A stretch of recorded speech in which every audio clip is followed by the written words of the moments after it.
Okay, so if you do not learn history, you will repeat it. History repeats itself. History does not repeat, but it does rhyme. These are all quotes that are interesting, and some of them are completely wrong. But it's one of the reasons why I have chosen to, over the past few years, learn more about history because I realized a few years ago I know very little about it. I still know very little about it, but I definitely know more than I knew before. And I want to go through four books that I read that have given me a really good perspective, and I want to give you the pros and cons of each book. First book, E.H. Gombrich, A Little History of the World. This book is really famous for being very simple.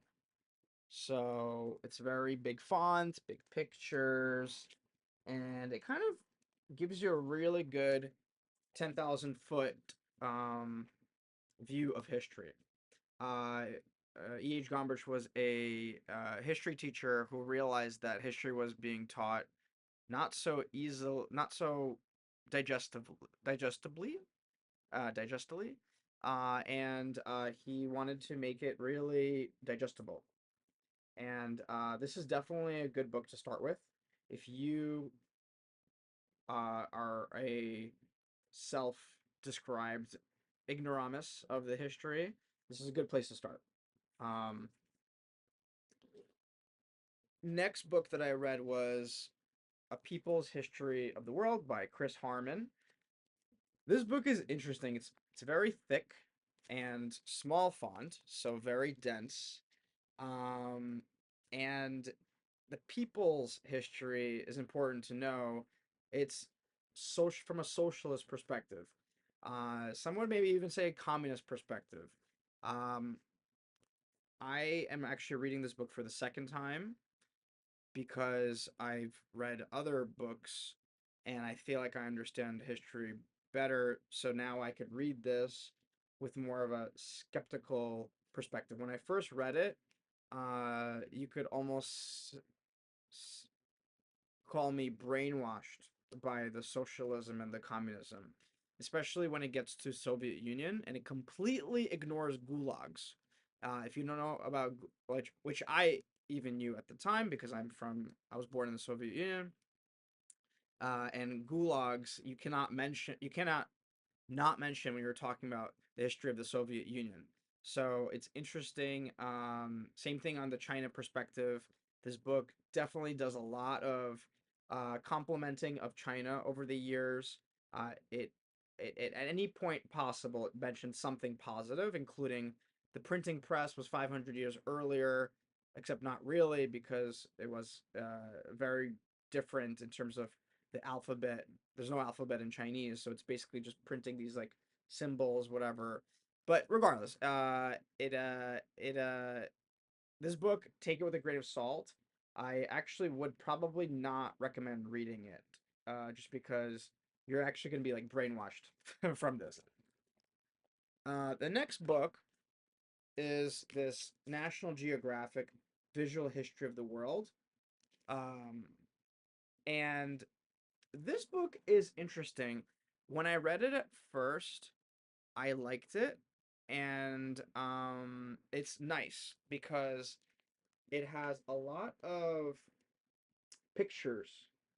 So kind of like E.H. Gombrich has a lot of pictures, but this one's way bigger, way thicker, and has a lot more detail, right? And has all these pictures. But what I found myself doing with this book is a lot of Wikipediaing. So for instance, it'll mention the Hittites, and I'd be like, where the hell is that? Because it doesn't tell you where the Hittites are, and there's so many situations like that where it's talking about this group of people, and it doesn't say where it is. So I had to like look it up. And at the time, I was fine with it because I'm like, oh, I'm learning history. It's not supposed to be easy. But this book definitely made it very difficult. The pretty pictures were nice, and but if if you don't know not only present day geography, if you don't know geography from all time, like past 5,000 years, because Hittites was where Turkey was, where's Ottoman Empire, and it was called so many different names. So you don't know. Most people don't know geography now, but they definitely don't know geography of 1,000 years ago, 2,000 years ago. So this is where I'm going to get to my favorite history book. This is the climax of this video. This book, History of the World, Map by Map. This book is amazing. It's Smithsonian. Um, it's Smithsonian, and basically, it's the previous book that I showed you. This one, except for instead of just pictures, you get maps. A lot and lot and lot and lot of maps. So no needing to Google where something is. You get pictures too. Like every chapter or whatever starts with something like this, but you get a lot and lot of maps, which is really valuable because it helps you kind of understand. I think one of the problems for me is learning history in school was it all felt so abstract, especially when you're talking about years of this king coming to power, dying, this thing happening, this date, that king, this name. It's really nice when you could actually see on a map and you see the wars. So they'll show like over time in a war, things moving and this moving and that moving. And it also has really cool graphics. Like over here, it'll show you this is North American cultures, right? It's America. And then it'll show you these different tribes, like South Appalachian, Plaquemine, Middle Mississippian, Fort Ancient, Aniota. These are different tribes, and it shows you there are different places where they have different mounds, and their area of influences, and so it's not only maps, it's also like infographics that help you put it in perspective. It basically takes probably a bunch of words like this and puts it into map form. So therefore, instead of just like reading something that's like you can like sit there and like look at the map and like see, oh wow, you see the Muhammad Hijra and the conquest of Arabia, right? Number one, and that starts over here. And then you have two, Umar and the conquest of Syria and Egypt, which is 634 to 644. That's in purple. That's this purple area here. And then you have the conquest of Persia and Khorasan, which is this yellow area.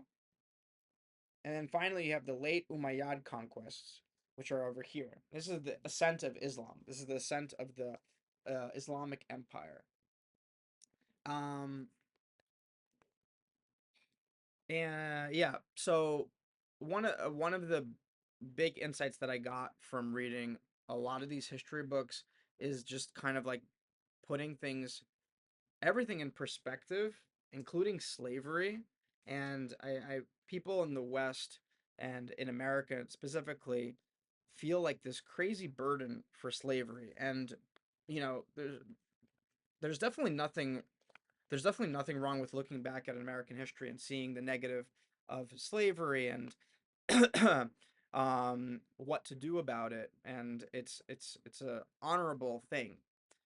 But to think that America and the West is the worst, to think it's the worst abuser of slavery in history is completely in, insane. And that's one of the things that in this book they say.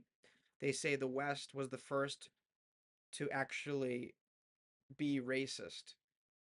in regards to even slavery, which is the dumbest thing in the world. Um, Slavery has been around since the very beginning of life, of civilization. As soon as there was civilization, there was slavery. As soon as there was conquest, wars, which for thousands of years has been happening.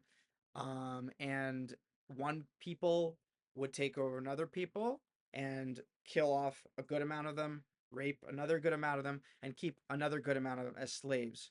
And I mean, it would be another race. So how is that not racism? So that's one of these things that this book says that's incorrect. That's completely backwards and doesn't make any sense. And it's like this attack on the West. But but back to the slavery in the West, like in America specifically. First of all, South America, and especially Brazil, had way more slaves than America. Okay, so if anybody in the Western Hemisphere needs to feel guilt, it's Brazil and the South America. Uh, I mean, especially okay, like really really guilty. But the other interesting thing that I found is that there's a reason why a lot of the slaves, or the vast majority of them, in the past, few hundred years, were from Africa, and one of the biggest reasons is they gave up their own people for slavery, and that was their export. So when China was exporting all sorts of stuff, China ware, it's called China, uh, pottery, silk. Iran, Persia was exporting rugs. Uh, every country, every civilization had their export, that they were specialized in. And unfortunately, near where Nigeria is, there was a huge empire that their biggest export was slaves. So it's actually interesting thing to think about. And actually, this book did correctly say that, and I was happy about it. Um, because it's a very important truth in that every slave that was purchased, every black slave that was purchased from Africa was purchased from another black person. And the reason I'm harping on this is not from any like alt right apologist for slavery perspective.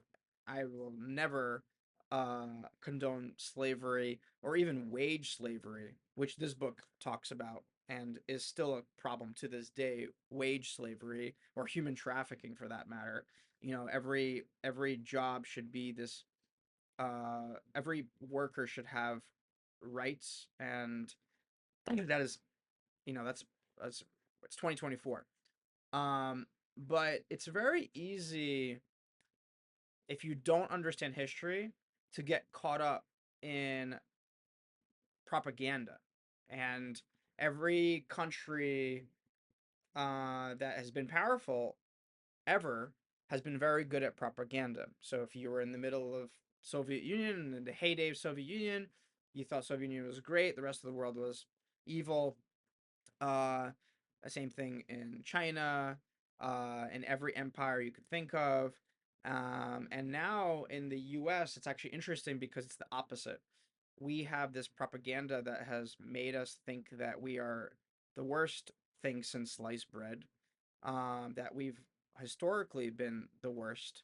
And it completely ignores um, the the revolutionary change that happened when the U.S. was created, uh, alongside other democracies that were coming about.